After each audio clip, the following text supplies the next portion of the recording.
My mind trembles to remember, but I will begin. The earth had been shaking for many days. We weren't very frightened because that's common here. But by night, the tremors had grown so strong that everything shook and fell. In the twilight of the 1st century, the Roman Empire shook to its foundations. The buildings around trembled with such force that we were sure to die if we stayed. As we fled, I took my mother's hand. The sea swallowed itself and then hurled back a huge wave. You could hear women wailing, babies bawling, and men shouting. A few were so afraid of death, they prayed it would come soon. The author would survive the eruption of Mount Vesuvius, but other disasters would rock his life, and the lives of millions around the empire. For as the 1st century passed its midpoint, civil war would be unleashed, and despotism would once again stalk the capital city.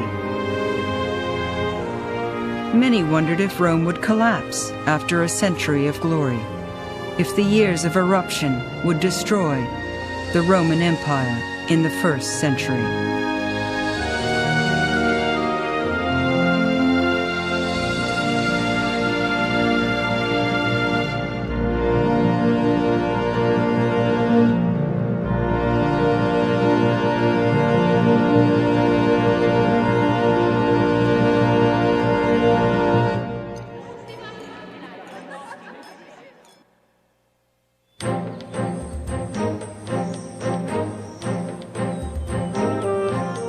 As the year 68 unfolded, the city of Rome was approaching a century of unbroken peace. Prosperity reigned, and dangerous times seemed buried in history as people pursued lives of comfortable routine. They rose at dawn and prepared to make or receive morning visits. Women used cosmetics of mineral and ash and imported perfumes. The more affluent dressed in dazzling colors, wore fine jewelry, and elaborate hairstyles. Fashion required men be clean-shaven, but according to one ancient humorist, the tools of the day made fashion a painful pursuit. These scars on my chin make me look like an old boxer. They were not made by my wife in a fit of anger, but by the criminal hand and evil razor of my barber.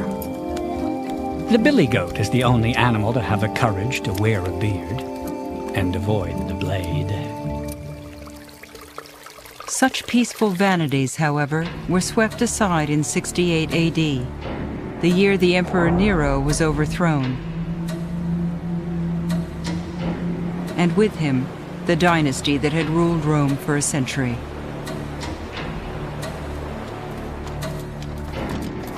The revolt had begun in Gaul and spread quickly to Spain. The imperial army posted there rose up and marched toward Rome. Nero committed suicide. The empire echoed with the fury of civil war. Generals worldwide wondered if they too should enter the fray. In the province of Judea, one man was already hardened by battle. His name was Vespasian, and he was one of the empire's most successful generals. For 3 years, Vespasian had been fighting to suppress a local revolt. With victory in sight, Vespasian's ambitions suddenly turned in directions unprecedented for a man of his station. Vespasian was not from the old aristocracy. His family comes from a small town not very far from Rome, but a world away in social class. His father and grandfather had been tax collectors and soldiers, and he himself liked to put on the image of a man of the people. a man of the camp, a man who is one with his soldiers. Vespasian's troops urged him to seize power. Soldiers in other provinces backed him too. Emboldened by the opportunity, Vespasian directed them to march on the capital. Vespasian's advanced troops began in the Balkans. They rounded the Adriatic Sea and descended on Rome.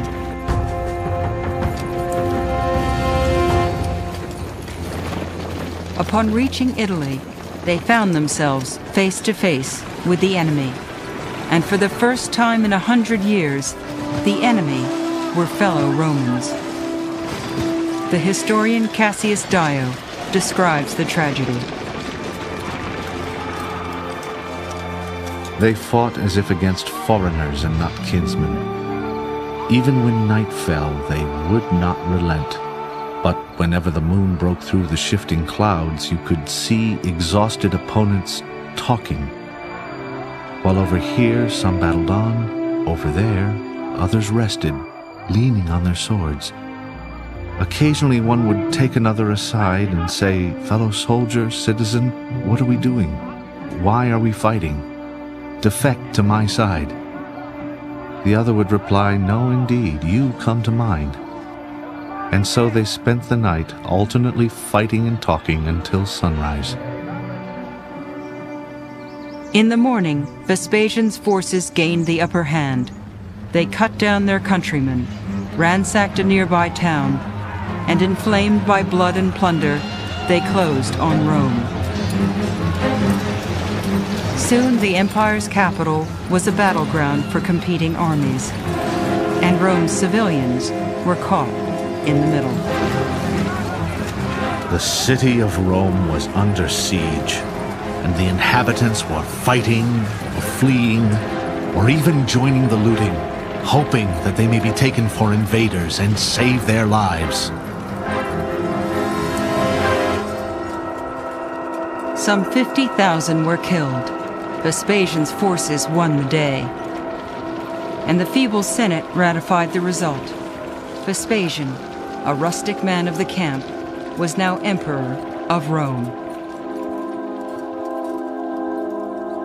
The Civil War revealed the dirty secret of the empire, that power really rested on military force. Anyone who had sufficient military might at his back could make a run at the imperial throne. And any emperor in the future would have to bear that in mind. Rome was now a military dictatorship, and the empire's citizens braced for an uncertain future.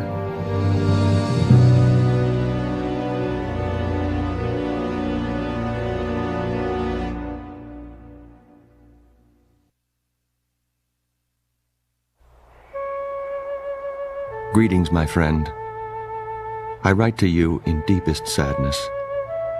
The younger daughter of our mutual friend, Fundanus, has died. Pliny the Younger was a witness to his age.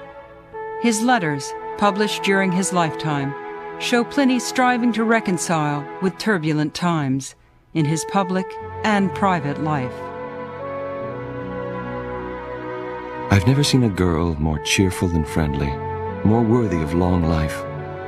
Barely 14, she blended virginal modesty with the wisdom and dignity of a mature woman. And her early death was all the more tragic, since she was soon to marry a fine young man. The day had been chosen and the invitation sent. Such joy has turned to such sorrow.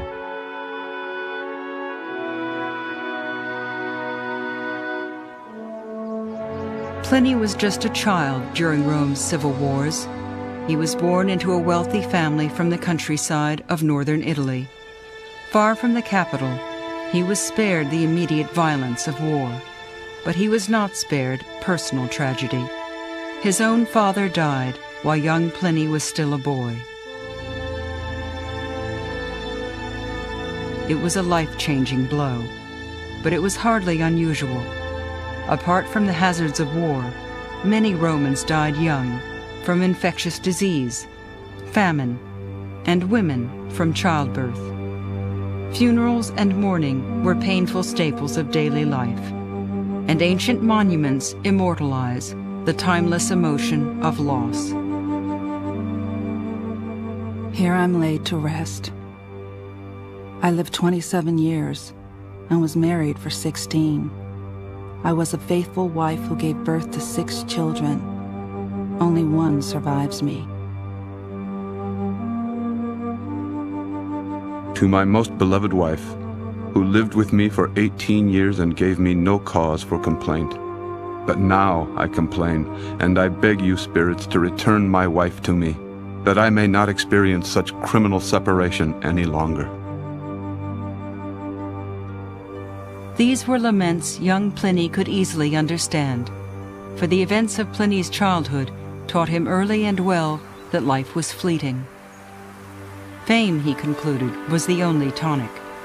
By chronicling his times, Pliny hoped he might shape the empire's legacy and write his own.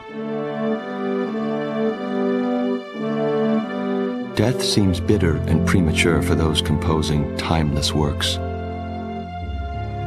My own mortality, my own writings come to mind. No doubt the same thoughts frighten you. While life is with us, we must struggle to make our mark, so that death finds little it can wipe away.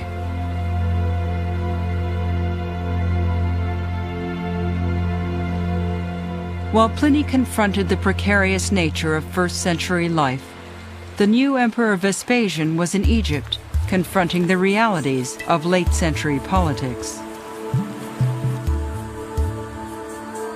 His troops controlled Rome, but Vespasian knew that Egypt was a key to supremacy.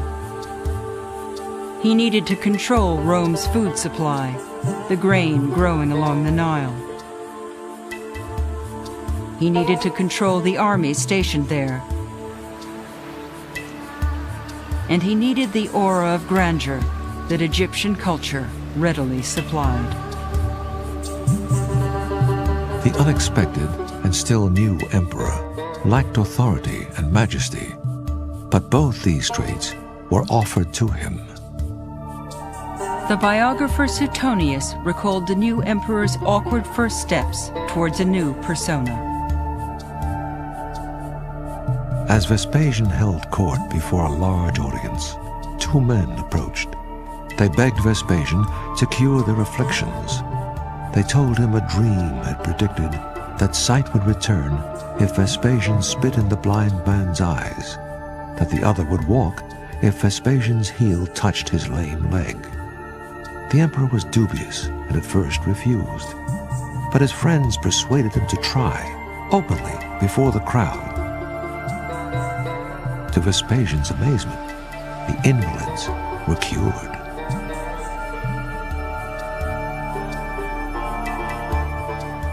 All emperors needed legitimacy, they needed authority, they needed some sign that their power came from outside, had the will of the gods behind it. And it's very common to have miracle-type stories hovering around emperors. Vespasian particularly, because he comes to power from nowhere. He's not part of the reigning dynasty. He needs these signs of authority. Vespasian embraced his newfound stature, but he knew image alone could not hold the empire together, that his real power came from the military, and nothing would cement it more surely than a foreign victory. Vespasian fast returned his attention to Judea, to the province he left in haste the year before. Judea was still aflame. For 5 long years, the Jewish population had been waging a full-scale war of independence against Rome. The revolt showed stunning audacity and brought staggering costs. By the year 70, Roman forces had reduced much of Judea to smoldering ruins. The Jewish army had been decimated, and the few surviving rebels were now besieged inside the walled city of Jerusalem, with one notable exception. His name was Josephus. Josephus was a Jewish aristocrat. He was educated as a Pharisee. He was very much a freedom fighter for his people and a military leader.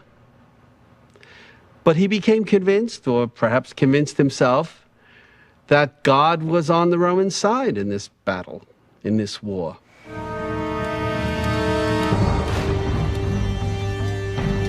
Just months before, Josephus had been a rebel fighter, but he had been captured and changed sides. Now he operated freely in the Roman camp outside Jerusalem's walls, and he offered useful information to the invading army. Josephus's former allies, even his own family, were still besieged inside the city. But on the Romans' behalf, Josephus now urged his fellow Jews to surrender. I circled the wall. I begged them to spare themselves, their country, and their temple. They knew Roman strength was irresistible. What land had escaped the Romans? Fortune's favor had turned to Rome, and God was now in Italy. You stubborn men! Throw down your weapons and pity your collapsing city. My family is trapped inside with you. Perhaps you think that's why I urge surrender, but kill them. Take my blood as the price for your salvation. I too am ready to die if that will teach you sense. The defenders ignored his appeal. The Roman noose continued to tighten. Roman soldiers stripped the countryside of trees for miles around. They built a giant siege tower to scale the Jewish fortress. But supply tunnels dug by the rebels had weakened Jerusalem's walls. To the amazement of all, one of them suddenly collapsed. And the astonished Romans flooded in. Romans and Jews fought face to face through the narrow, winding streets. Soon the surviving Jews were driven back into their last bastion, the walled sanctuary of Jerusalem's sacred temple, deep inside the city. The temple was the symbol of the faith, and not just for the Jews who happened to live in Jerusalem. This was true of the Jews all over the Mediterranean, most of whom had never been to Jerusalem, had never seen the temple, but for whom it was the emblem of continuity of Judaism. However sacred, the walls of the temple could not withstand the onslaught. A Roman soldier flung some burning wood into the temple grounds. Immediately, the temple burst into flames, and Roman troops invaded. Josephus witnessed the massacre. Passion alone took charge. Flight and death were everywhere. Most of those killed were unarmed citizens, butchered wherever they were caught. Around the holy altar, corpses piled up and slid in a river of blood down the steps. The cries of the stricken spread everywhere. I can imagine nothing more horrifying than those cries.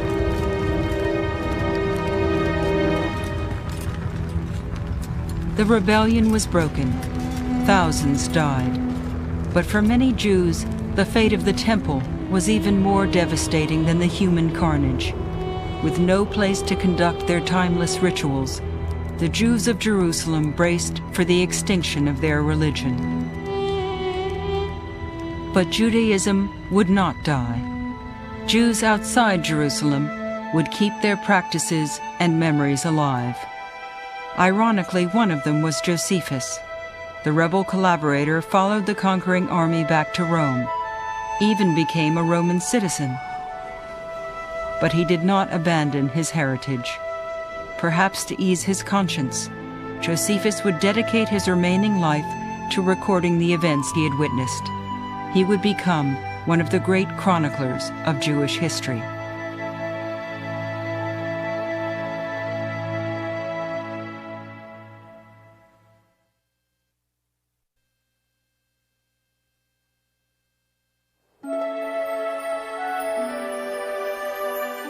Recently, I have spent all my time among writing tablets and books. How is that possible with the races on, you ask? They're not the kind of spectacle I find tempting. I marvel that thousands are so childish and long to see again and again, galloping horses pulling men standing in chariots.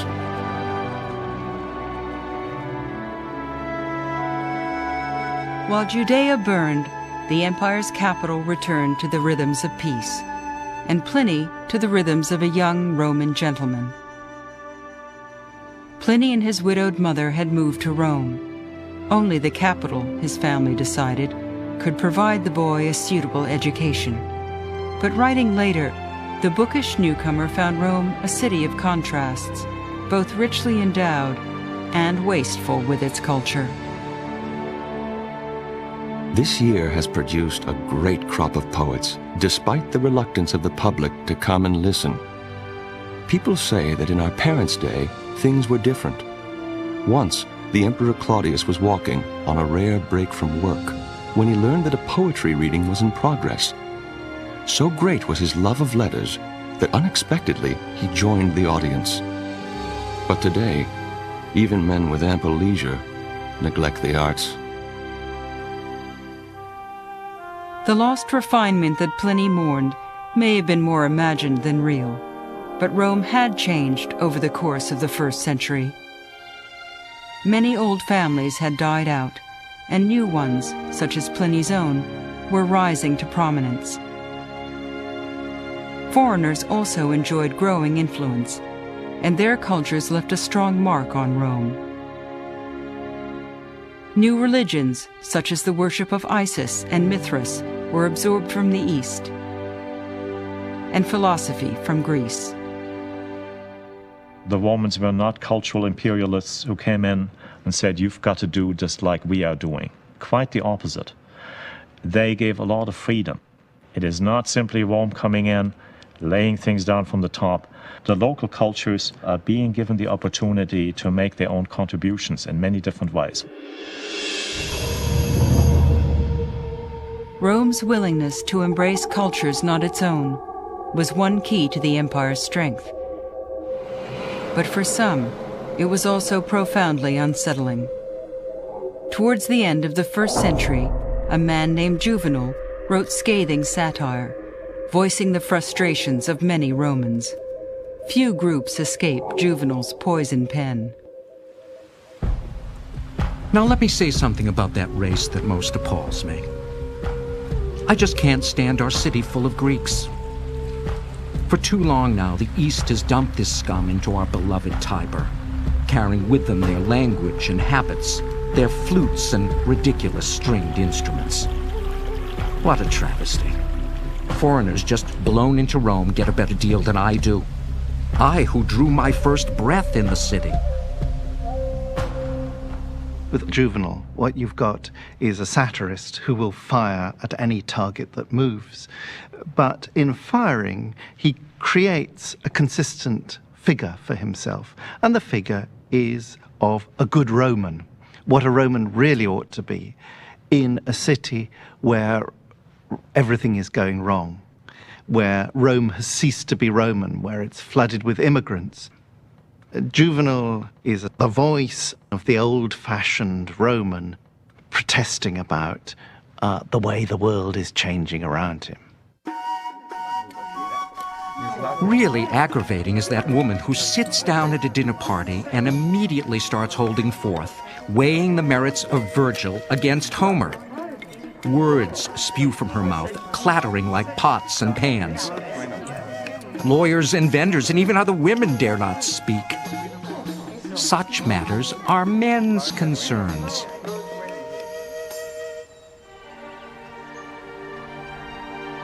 Juvenal's bitterness was not universal.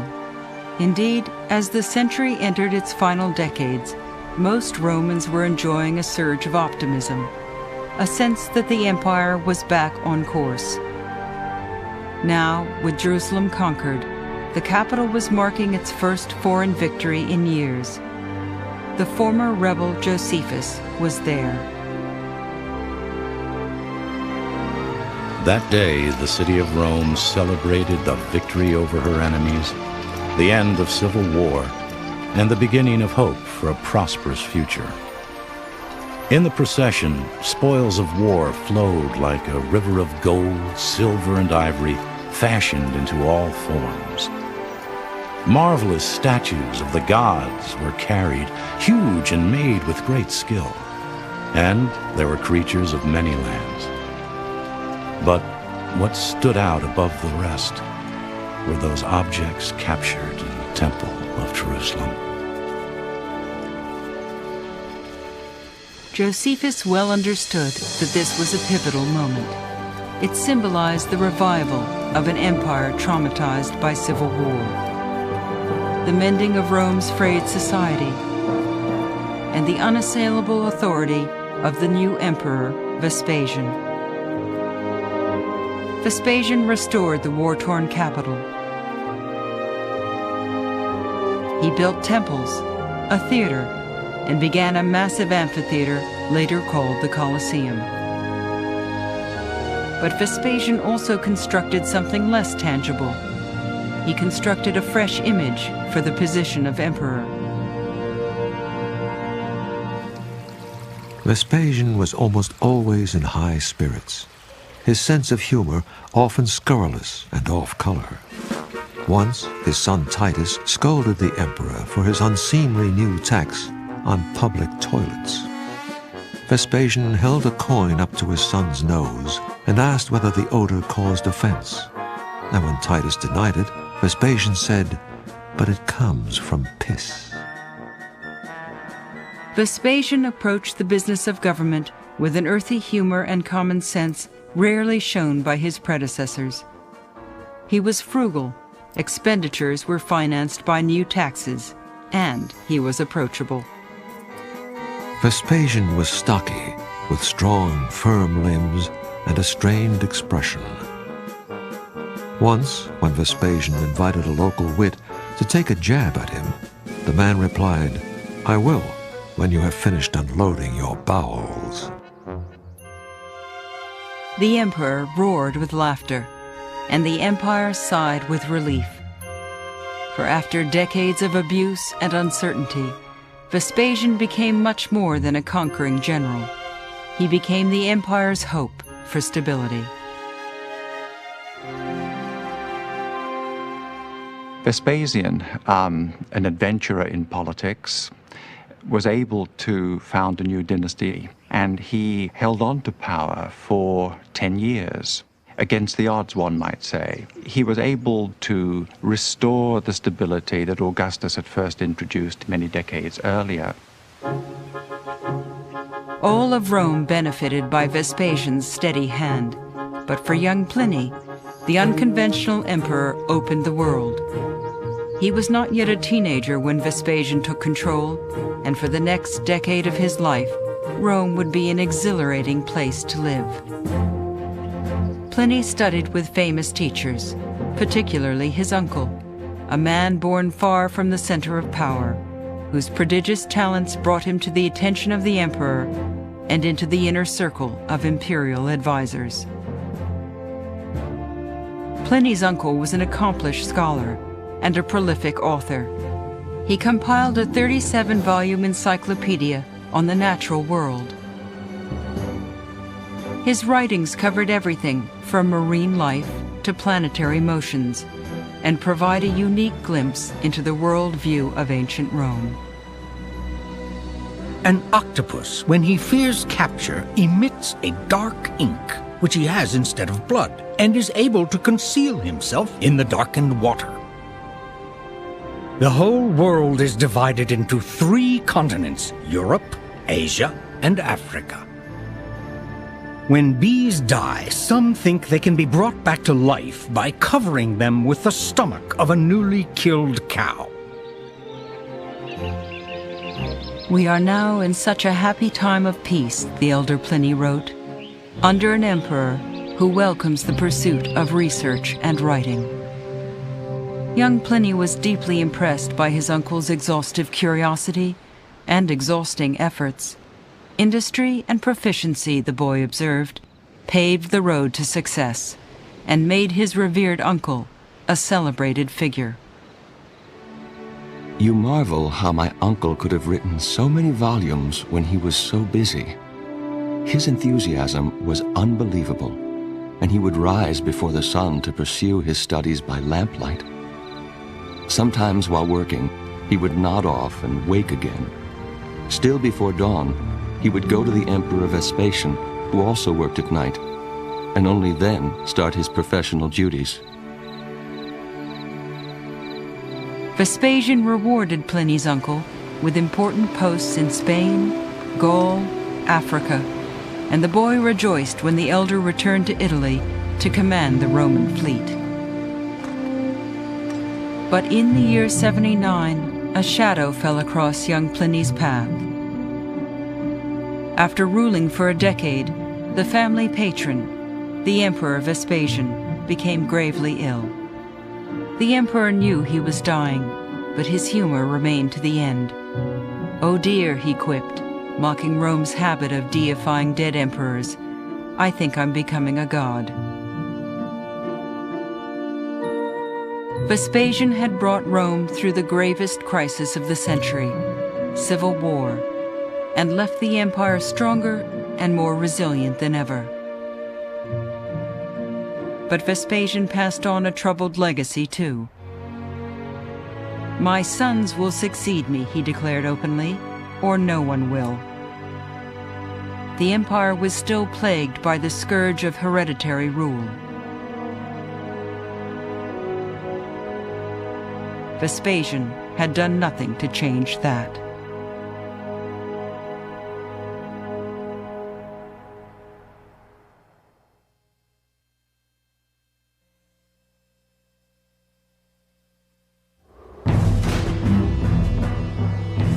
And so the day came. The people had already gathered for the spectacle of our punishment, and those who were about to die were forced to march through the arena. Ritualized violence had been a favorite entertainment of the Roman populace for centuries. Criminals, slaves, and war captives were often sent to the arena, where they fought to the death before roaring crowds.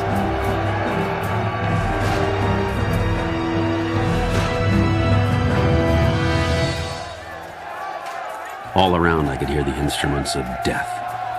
I could hear the sound of a blade being sharpened, of metal weapons heating in the fire, the clatter of sticks, the cracking of whips. The trumpets sounded the death knell. Stretchers for the dead were brought on, a funeral parade before death. Everywhere there were wounded men, groans, gore. Nothing but danger before my eyes.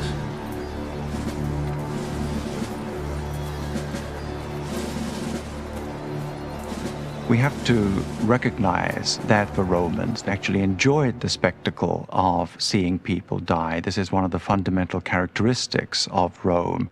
They were a militaristic society from their very beginnings, and when they saw gladiatorial combats, they were seeing in many ways a symbol of their own martial prowess and enjoying the bloodlust that was always part of the national character. While most had no choice, some volunteered to enter the arena. Ancient graffiti hint at the attraction. The gladiator called Caladus is the heartthrob of all the girls. Creskins, who fights with a net and snares his female fans. In many ways, gladiators were like movie stars today. They could achieve great fame, great success, and become extremely wealthy. There was almost a show business atmosphere to what went on there, and the desire for popularity certainly must have impelled many gladiators to go out into the amphitheater and fight despite all the risks that were involved. Sutius Certus presents a band of gladiators to fight in Pompeii on May 31st. Shade will be provided.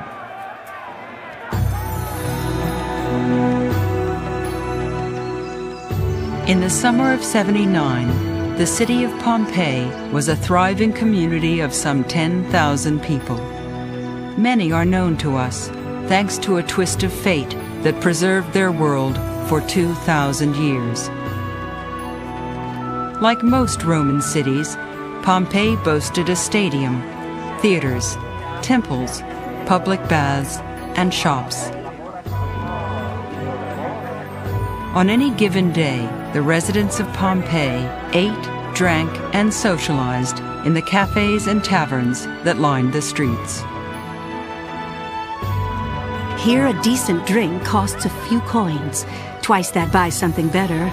And for 4 times the price, you can savor the best wine. The wine may have been supplied by Pompeii's Vettii brothers. Former slaves, they entered the wine trade and prospered. Their home was large and elegant, radiating signs of newly acquired wealth. This couple is thought to have owned a bakery. They posed for their portrait, holding symbols of education and status.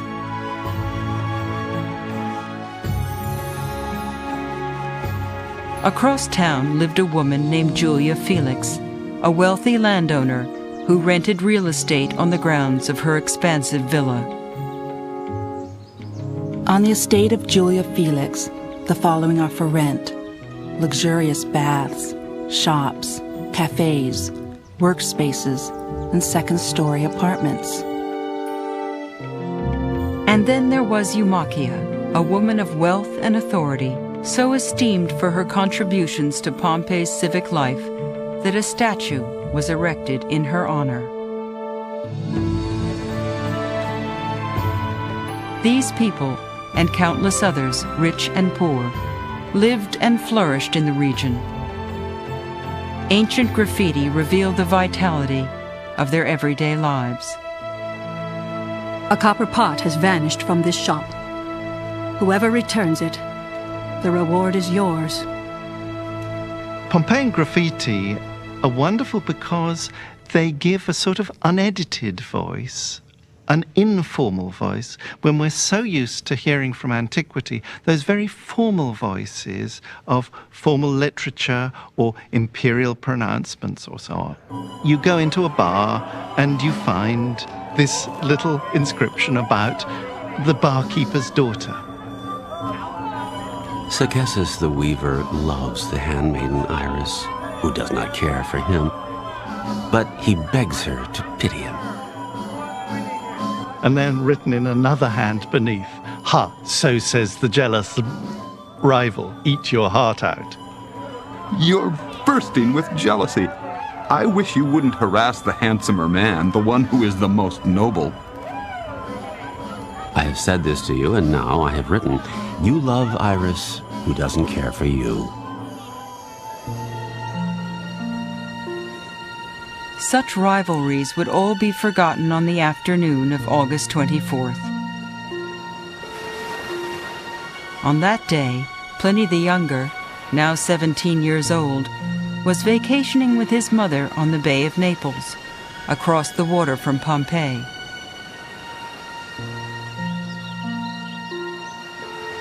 His uncle had come down from Rome on naval business. Suddenly, an unusual cloud appeared in the sky above Mount Vesuvius. The cloud was shaped like an umbrella pine, with a long trunk that branched at the top.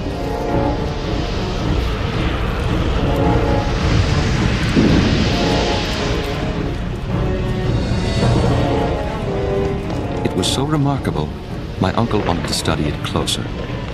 He ordered a boat to be prepared. Fearlessly, he headed across the bay, straight for danger, all the while making notes of the movements and shapes of the clouds. Soon ashes were falling, hot and dense. Next came pumice stones, black and scorched by fire. He came ashore near his friend's villa, and hoping to calm him by his own composure, my uncle asked to bathe and rest. Soon the courtyard outside his room filled with ash. The building swayed with heavy tremors. The sky turned blacker than night. Then flames and sulfur fumes sent everyone into flight. He asked for water, then stood up and suddenly collapsed, his breath choked by the thickening fog.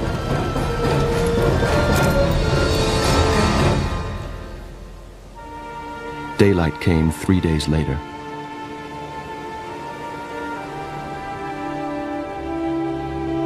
The young Pliny survived, but his uncle, Pliny the Elder, felled by his own curiosity, was one of thousands who perished. Pompeii and the nearby city of Herculaneum were buried in a torrent of ash and mud and lost to history for the next 1,600 years.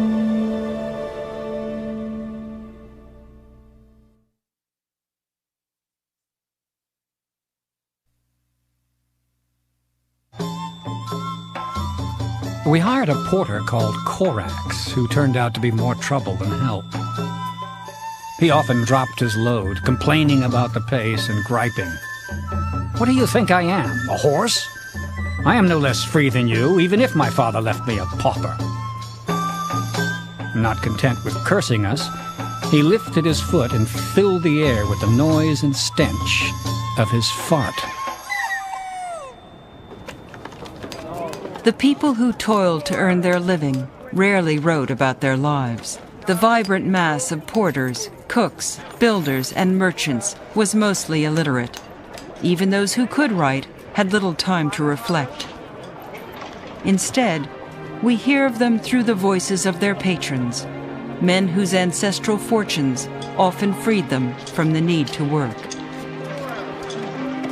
Some trades are too coarse and vulgar for a gentleman. We disdain customs officers and moneylenders. Also beneath us are all occupations requiring labor alone without skill. They are no better than slavery. Even less vocal were the throngs of slaves who kept the empire running. They worked everywhere, in Roman mines, fields, and households. Many came as war captives. Others were born into bondage. And while the ancient institution festered with the same abuses seen later in history, in the Roman Empire, it had a different complexion. Slavery was not based on race. In fact, it was what you could call an equal opportunity condition. Anyone was liable to become a slave at any time, and in fact, the biggest difference between ancient forms of slavery and modern forms of slavery is this absence of a sharp color contrast. Roman slaves merged so well into the population that the Senate once considered a plan to distinguish them by special dress. The idea was rejected. If slaves saw how numerous they were, the Senate decided, they might be emboldened to rebel. Pliny the Younger was no stranger to slavery. His family owned a large country estate, several homes, and like most affluent Romans, many slaves. While secure that full-scale revolts were rare, Pliny knew well that discontent simmered beneath the surface. I must tell you what has happened. The atrocity Larcius Macedo suffered at the hands of his slaves deserves public outrage. He was washing in his bathhouse. Suddenly, his servants surrounded him. One grabbed his throat, others beat him, and, it sickens me to say, they even crushed his genitals.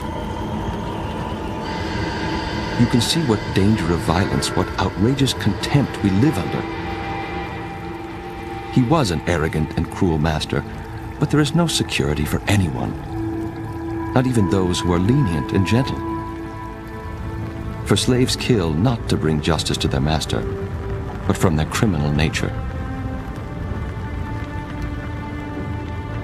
For Pliny, and for the ancients in general, slavery was just part of the natural order of things.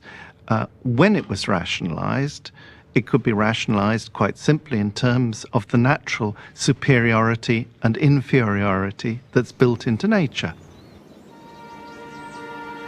In such an ordered society, landed gentry, such as the family of Pliny the Younger, had rich prospects. At age 18, after inheriting his uncle's fortune, young Pliny set out to follow his elder's footsteps. He launched a career in law and politics. But while his uncle had flourished under a good emperor, the younger man would seek his fame and fortune under very different circumstances. In the year 81, Vespasian's youngest son ascended to power.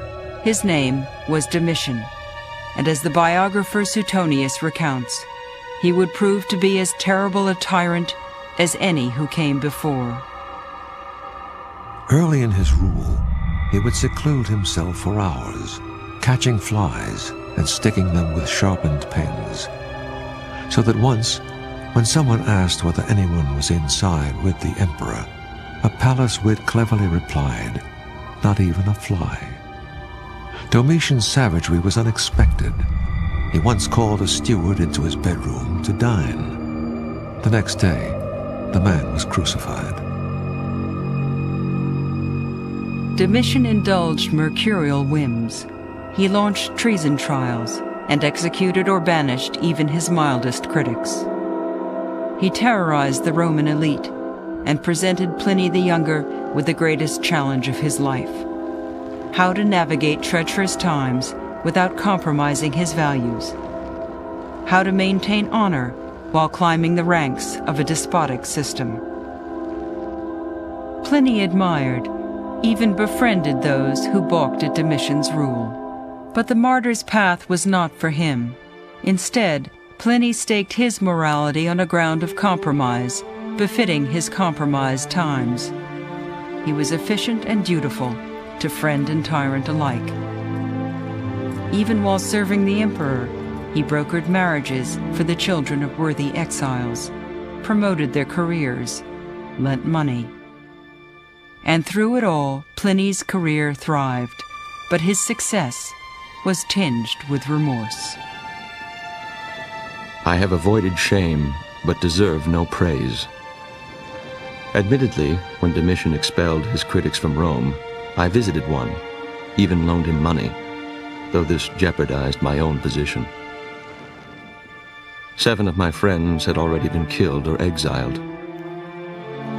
I was clearly standing amid a rain of thunderbolts, and there were signs that a similar end was in store for me. The fact remains that Pliny the Younger was a very successful career politician, and he prospered under Domitian, as did many of his social class. And what I think we can see going on here is a recognition on the part of upper-class individuals like Pliny that it was perfectly possible for them to collaborate with a political system that provided good government, even if the emperor of the day was an absolute tyrant. Pliny, like the empire itself, would outlast the troubling times. In the year 96, Rome once again shed its despot. Domitian was murdered by a group that included his own wife. And once again, the army would command Rome's future. From here, events followed a remarkable new course. For the first time, Roman generals cooperated to choose the next emperor, and they compelled him to adopt an acceptable heir from outside his own family. It was startlingly innovative, and the result was resoundingly successful. For the next major emperor to rule Rome was a Spanish-born senator and general named Trajan. His reign took Rome one more step toward universality. Now, educated and wealthy men from all over the empire became eligible for the highest office. Trajan expanded the Roman Empire to its greatest geographic size. He extended prosperity to levels of society not before reached. He launched public works, tax relief, a child welfare program, and among his most trusted aides was Pliny the Younger. As the century turned, Pliny now reveled in the benefits of success and publicly praised the new emperor, Trajan. We are suffering no longer. There is no need to flatter him as a god. We speak not about a tyrant, but a fellow citizen, not a master, but a parent. He is one of us, and remembers that though he rules over men, he is himself a man.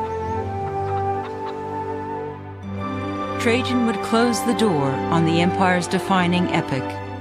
He would set the course for generations to come and project the collective voice of the first century across 2 millennia where it resonates today. Europe today draws on the power of an image created by the Roman Empire. Rome takes the cultural systems developed initially in the Eastern Mediterranean and spreads them in a dramatic way and lays the foundations of a whole cultural zone that is our modern Europe.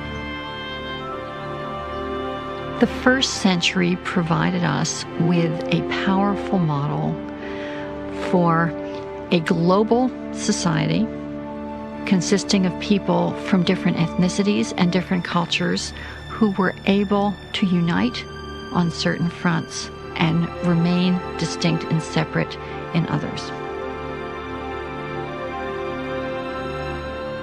In the first century, we see in the midst, in the very teeth of the most powerful system of imperial domination that the world had ever seen up to that time.